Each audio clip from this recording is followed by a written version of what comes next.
বিসমিল্লাহির রহমানির রহিম। আসসালামু আলাইকুম ওয়া রাহমাতুল্লাহ।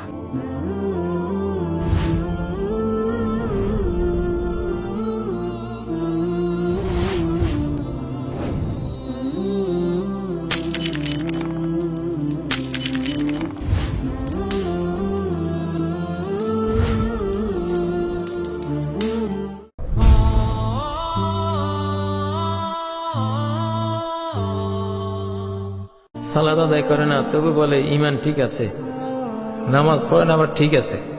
ইবলিস এক সেজদা না করিয়া এমন বেঠিক হইছে কিয়ামত পর্যন্ত ঠিক হইতো না। ডেইলি 30টা সেজদা, ফরজ সেজদা তুই করস না, তুই ঠিক আছ।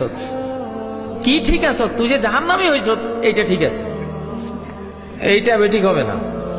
মান তারাকা সালাতান ওয়াহিদাতান মুতাআম্মিদান ফাকাদ কাফার। এক ওয়াক্ত সালাত ইচ্ছা করে যে ছাড়লো, সে কুফরি করলো। ফাওয়াইলুল লিল মুসাল্লিন, ওই মুসল্লির জন্য জাহান্নাম, জাহান্নামে দুর্ভোগ, যে মাঝে মধ্যে সালাত পড়ে, মাঝে মধ্যে পড়ে না, ভুলে ভুলে থাকে। আর যে কন্টিনিউ পড়ে না, তোমার তো বিনা হিসাবে জাহান্নাম, হিসাব নিকাশেরও কোনো দরকার নাই। ক্বালু মা সালাকাকুম ফি সাকার, ফেরেশতারা জিজ্ঞাসা করবে, এই সাকারবাসী জাহান্নামীরা কিসে জাহান্নামে ঢুকালো? ক্বালু লাম নাকু মিনাল মুসাল্লিন, আমরা কি ছিলাম না?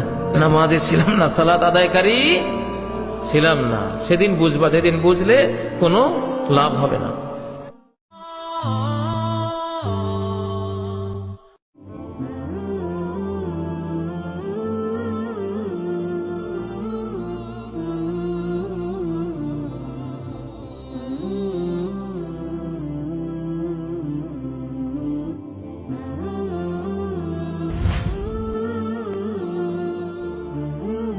جزاك الله خيرا.